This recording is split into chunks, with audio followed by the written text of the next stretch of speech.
Olá, tudo bem? Meu nome é Guilherme Freire, sou professor de filosofia e hoje eu vou falar sobre C.S. Lewis e a Igreja Católica. Aqueles que gostarem desse vídeo, por favor, se inscrevam no canal, não deixem de compartilhar o vídeo, procurem meu site guilhermefreire.net. Então, bom, por que primeiro desse título, né? Como foi a ideia de fazer esse vídeo? Primeira vez que me ocorreu isso, eu estava numa conversa com um dos editores do C.S. Lewis aqui no Brasil. E eu lembro que ele comentou algo na seguinte linha: não, porque os católicos têm um interesse grande em Tolkien e os protestantes em C.S. Lewis. E daí ficou aquilo na minha cabeça, C.S. Lewis protestante. E aquilo por algum motivo, ele falou algo que não é falso, mas por algum motivo ficou na minha cabeça assim, falar, cara, me sou errado, C.S. Lewis protestante. Veja, eu sempre soube que C.S. Lewis é anglicano, então a palavra não é completamente falsa. Depois um outro amigo, eu estava procurando páginas e aí eu falei, aqui tem páginas e tal. Ele falou, C.S. Lewis é uma página protestante. E aí novamente ficou na minha cabeça aquilo e eu fiquei inquieto. Falei, poxa, alguma coisa não soa bem quando você fala C.S. Lewis protestante. E aí eu fui pesquisar mais sobre a vida do Lewis, mais sobre a história da conversão dele, e ver de fato qual era a relação dele com a Igreja Católica, qual que era a extensão dessa relação. Bom, então Lewis nasceu numa família protestante, na Puritânia, como ele colocou já em alguns momentos, na Irlanda do Norte, em Belfast, que é o lugar mais realmente anticatólico, dos lugares mais anticatólicos que tem no mundo para ser protestante. E lá, na Irlanda do Norte, muito do anticatolicismo tem a ver com elementos culturais, políticos. A própria Irlanda do Norte se define em grande parte por ser protestante. Essa é a diferença da Irlanda do Norte para a Irlanda. Não existe uma tradição de um país chamado Irlanda do Norte. É a presença britânica nas ilhas, na ilha irlandesa, que foi criando essa cultura, foi deixando uma marca protestante, mais anglicizada ali, e foi criando essa cultura da Irlanda do Norte, né? Então foi criado com um preconceito contra a Igreja Católica substancial. E ele se torna ateu. E quando o C.S. Lewis que nós conhecemos foi em grande parte moldado depois da conversão dele. E a conversão dele, ela se dá com duas grandes figuras essencialmente: Chesterton e Tolkien. Esses são os dois. O Homem Eterno do Chesterton, que quando ele lê o Homem Eterno de Chesterton, aquilo quebra a narrativa que ele tinha da história secular. Ele passa a entender o que era a visão da história cristã. Aquilo muda a forma dele de pensar. E a amizade com Tolkien é o fator decisivo. Veja, Tolkien era muito católico. Era católico de missa frequente, confissão frequente, de uma vida espiritual intensa, de doutrina, de conhecimento dos padres da igreja, de São Tomás. Teve formação no oratório, como padre oratoriano e assim por diante. Então aquilo era impactante. E o Tolkien era realmente a figura mais alheia. O C.S. Lewis tinha uma cabeça que ele não podia confiar, nem em católicos, nem em filólogos. E o Tolkien era os dois, era um filólogo e um católico. E então muitos professores tinham preconceito com o Tolkien, mas o Lewis ficou impressionadíssimo com a figura do Tolkien. E especialmente a questão do mito. A questão do mito abriu a cabeça dele. Ele era um leitor dos medievais, estava começando a ter esse interesse maior nos medievais. Engraçado que uma vez ele cita por Tolkien Shakespeare, né? E gera uma polêmica e tal, e Tolkien fala negativamente do Shakespeare e ele vai tendo assim insights. E a questão do mito é essencial para ele, porque o Tolkien coloca o mito como uma coisa verdadeira, como passando verdades essenciais. Porque o mito reflete a estrutura simbolicamente, uma estrutura do real. E nós só criamos porque nós fomos criados por Deus.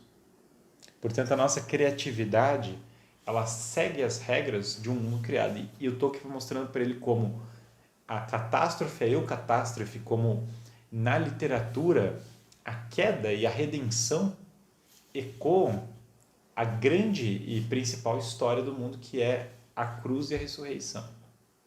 E que delas eu consigo ver toda a construção dos mitos como remontando a essa experiência do Cristo, a essa visão do Cristo e da criação do mundo.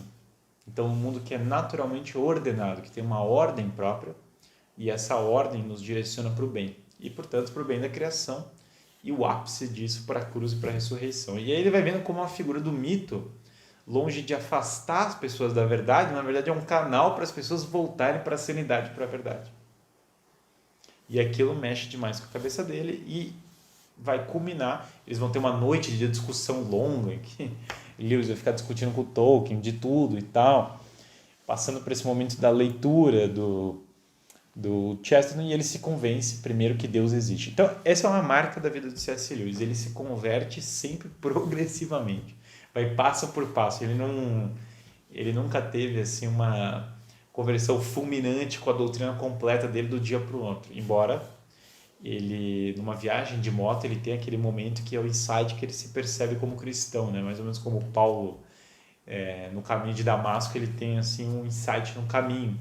Mas essa conversão dele para acreditar em Deus vai levar, porque já teve toda essa influência, à conversão de C.S. Lewis no sentido de ser cristão. E, claro, ele vai ser um dos maiores apologistas cristãos do século XX. É interessante que ele se converteu, portanto, com dois católicos. Chesterton e Tolkien são notoriamente dois católicos. E toda a formação inicial dele na igreja foi por referências católicas. As referências literárias dele são praticamente todas católicas. Ele tem uma forte influência de Milton. E faz a trilogia cósmica muito inspirado pela noção de Milton. Várias obras dele têm influência de Milton, que é protestante.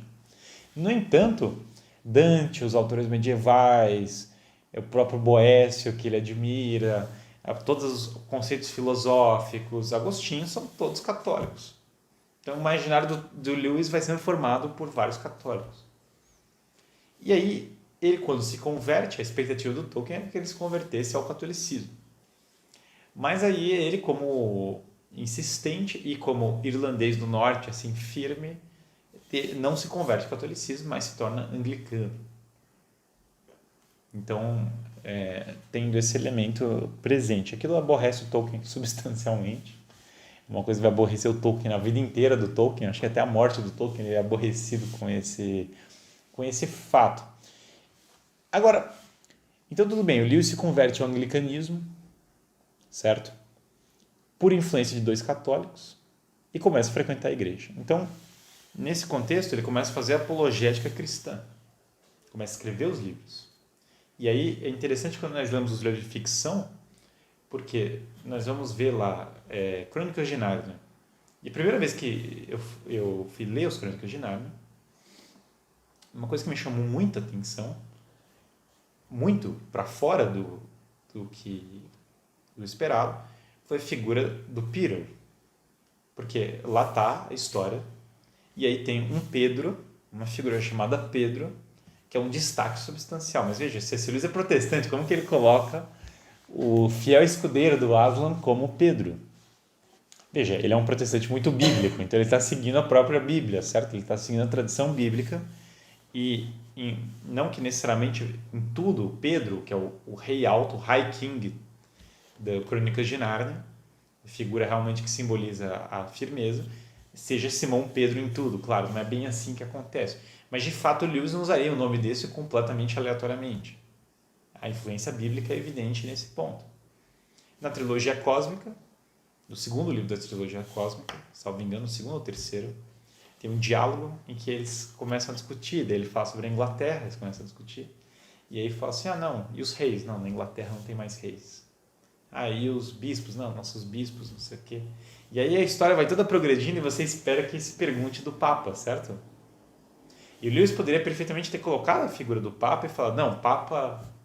Mas isso não acontece na trilogia cósmica, não aparece. Veja, não é que não aparece nem elogiosamente nem negativamente, não aparece. E essa é uma toada dos escritos do Lewis. Veja, ele escreve mero cristianismo, mas mero cristianismo não é uma apologia para um tipo de cristianismo indiferente. Ele fala que o mero cristianismo é uma porta de entrada para uma verdade, pois para ele só existe uma verdade, não existem várias. Lewis detesta o cristianismo aguado. Ele detesta o cristianismo que não seja ortodoxo, que não seja reto. E ele quer encontrar esse cristianismo ortodoxo. Então, uma coisa interessante que vai se formando no pensamento dele. Lewis acredita e defende vigorosamente o purgatório. Ele escreve o Grande Divórcio, em grande parte em defesa do purgatório. Mas, poxa, o purgatório era a crítica do Lutero, toda a briga do Lutero, uma das grandes brigas do Lutero é com a doutrina do purgatório. E o Lewis, não é só que ele defende o purgatório, ele defende com unhas e dentes. Ele tem devoção em relação à questão do purgatório, ou seja, esperança na questão do purgatório, defende a doutrina vigorosamente e vê ela na tradição da igreja. Mas não só o purgatório, ele fala da presença real na Eucaristia. Outra loucura, certo? Para o mundo protestante. Ele acredita na presença real na Eucaristia, embora não acredite na transubstanciação, como os católicos. Ele crê na presença real. Aliás, ele crê nos 7 sacramentos. Não escreveu sobre a unção dos enfermos, mas o padre, que era confessor dele, se direciona para ministrar os sacramentos finais para ele da unção dos enfermos, o que indica que ele também cria na unção dos enfermos. Então ele defende os 7 sacramentos, mais ainda, que é uma coisa extremamente peculiar para um anglicano. Poucos anglicanos fazem isso. Para quem não conhece, veja, a igreja anglicana é muito peculiar. Para a grandíssima maioria dos grupos protestantes, seria impensável alguém ter essas doutrinas e ser protestante, certo? Só que na igreja anglicana, ela por ter sido a forma peculiar como ela foi feita, Henrique VIII, embora talvez o autor tenha sido Thomas More, mas Henrique VIII escreve um livro em defesa dos 7 sacramentos.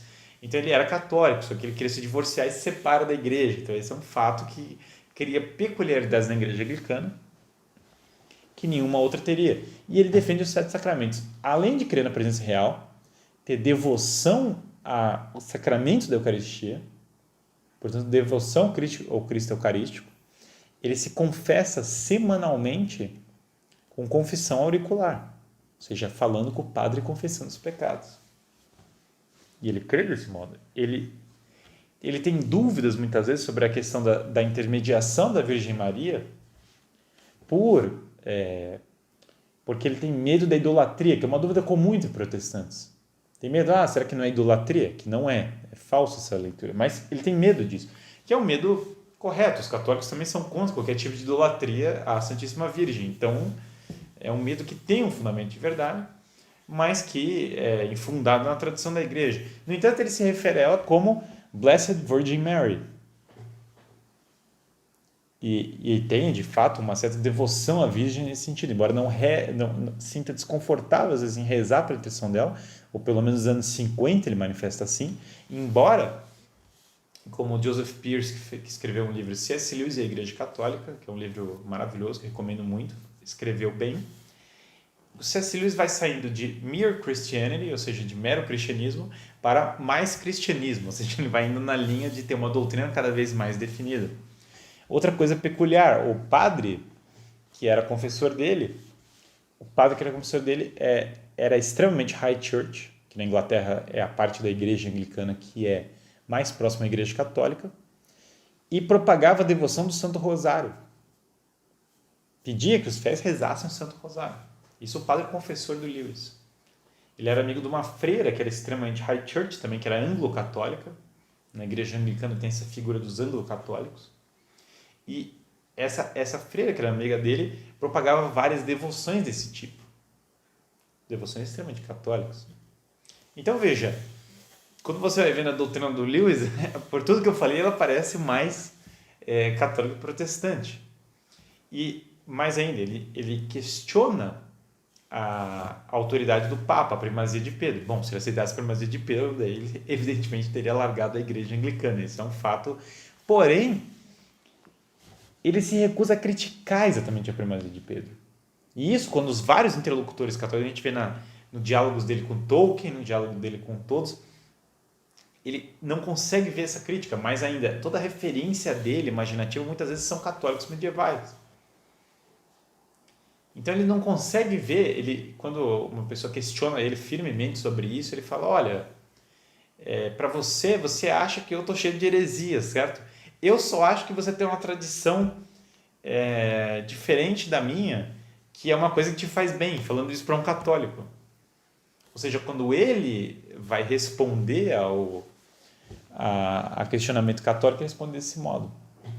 E aí outro dado interessante, ele não gostava dessa história de low church, high church, e tinha preconceito, por exemplo, com o T.S. Eliot, o T.S. Eliot falava que era anglo-católico, ele tinha preconceito com essa coisa do anglo-católico.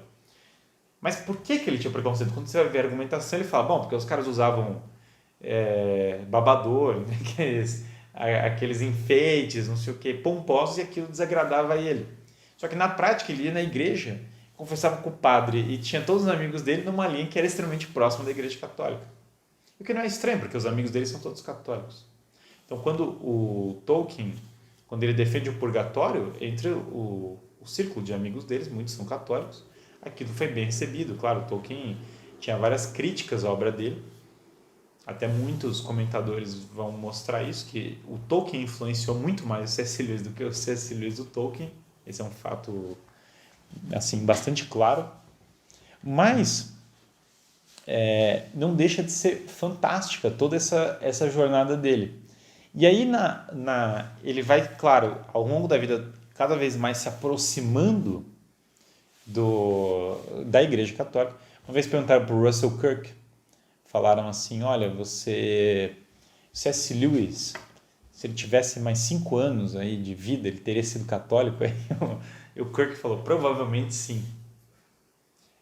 Outro dado fantástico, a pessoa que cuida, uma das pessoas que cuida, Walter Hooper, que é uma das pessoas que foi um dos grandes assessores do Lewis, dos que anotavam as coisas dele, organizavam a obra, e é um dos que cuidam do legado da obra dele, uma das pessoas que levaram adiante a obra dele. Então, uma pessoa da extrema confiança do Lewis, Walter Hooper se converte ao catolicismo, do anglicanismo para o catolicismo. E daí perguntaram para ele, bom, tem várias pessoas fazendo investigação da proximidade do C.S. Lewis com o catolicismo, quer dizer, e você, o que é que você... E aí ele fala, não, façam isso mesmo, é por essa linha que vocês têm que arrumar. Agora, de fato, nós sabemos que C.S. Lewis nunca se converteu ao catolicismo, no leito de morte. Isso é uma história incrível. O Tolkien leva o filho dele, o John Tolkien, que é padre, esperando que o C.S. Lewis faça a coisa sensata, certo? Veja, isso ele recebe, ele está em dia com os sacramentos na igreja anglicana. Mas o Tolkien, a expectativa do Tolkien é a conversão para o catolicismo no momento derradeiro. Tolkien, um dos principais fatores, isso é assim, sem sombra de dúvida, que afastaram o Tolkien do Lewis em alguns momentos da vida, foi o casamento do Lewis. Isso para o Tolkien foi a gota d'água, porque ele casa com uma mulher divorciada e protestante, então isso para o Tolkien assim, é meio... o Tolkien teme pela alma do Lewis com essas coisas, não é... Por Tolkien, vejo muitas vezes, muitas pessoas, alguns biógrafos querem retratar o Tolkien, esses afastamentos, como assim, o Tolkien é rabugento, e daí ele está querendo sendo rabugento e tal. Não, é que para o Tolkien, como bem católico como ele era, casar com uma mulher divorciada, que tudo isso para ele soa como algo que pode colocar a alma em risco. Então isso para o Tolkien é muito grave. Tanto que o Tolkien vai ali no momento derradeiro, leva um filho que é padre e fala assim, agora ele vai fazer a coisa sensata. E daí eles conversam sobre literatura e de fato o Lewis não faz aquilo que Tolkien julgava a coisa sensata. E ele falece anglicano. Agora, essa aqui é a reflexão que fica, veja. Ele falece anglicano, mas ele falece anglicano crendo nos sacramentos, tendo vida sacramental, confissão auricular, no purgatório, tendo admiração pela tradição medieval da igreja, defendendo vigorosamente o absurdo da ordenação de mulheres, que depois viria a acontecer na igreja anglicana. Então ele defende vigorosamente que é um absurdo, que não se pode pensar de forma alguma ordenação de mulheres, inclusive falando, olha, siga seu exemplo de Cristo e dos apóstolos, mas não se pense que isso desvaloriza o feminino, porque a igreja é a esposa de Cristo, ele usa esses termos. A igreja como a esposa de Cristo, com a figura da Blessed Virgin Mary, ou seja, assim, esse é como C.S. Lewis falece. Então ele falece anglicano, mas falece nisso. E aí eu encerro esse vídeo com uma conclusão do Joseph Pearce no livro, que ele cita em relação a essa questão do Russell Kirk, conversar.